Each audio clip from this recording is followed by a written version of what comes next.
Good morning, audience. Thank you for tuning in.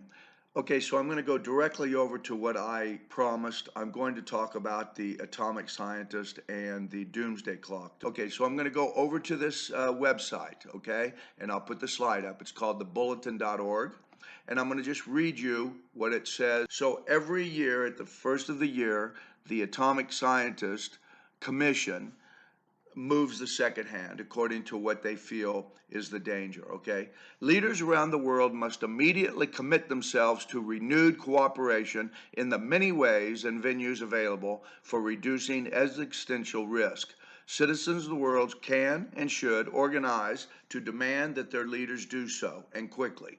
The doorstep of doom is no place to loiter. One argument that I hear constantly when someone watches Noam's video is, oh, well, that's preposterous, or that's outrageous, or, oh, he's lost it. The old guy no longer has control of his faculties, or some nonsense. Many people would say something like, I used to respect him.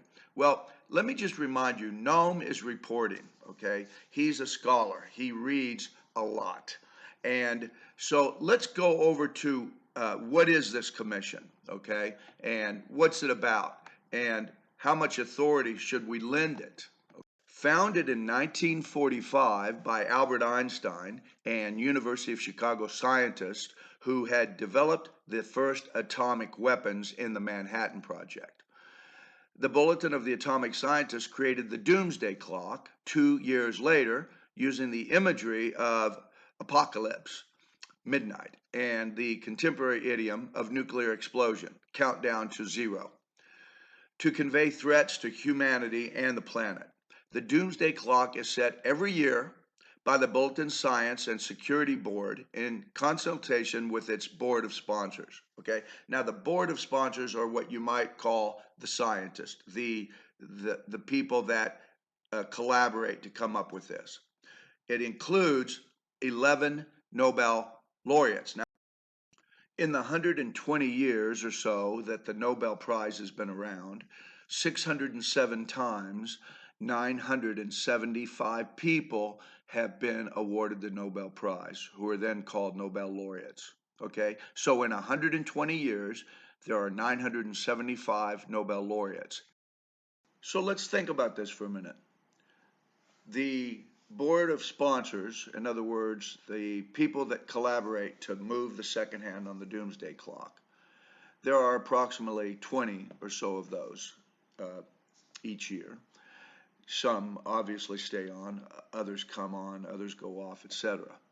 Albert Einstein was the first one, and we've had many, many very distinguished members of the committee. The point being is that this isn't a random choice. Let's move the clock this far or that. It's a very rigorous process. This current one is the one that moved it to 100 seconds after the Trump administration. That had moved from 2 minutes. It was the first time that the clock had gotten into seconds. Remember, this is a metaphor. It's not an exact thing. It doesn't mean that we have 100 seconds to live, or that 100 seconds translates to 2 years or anything like that. It's a metaphor.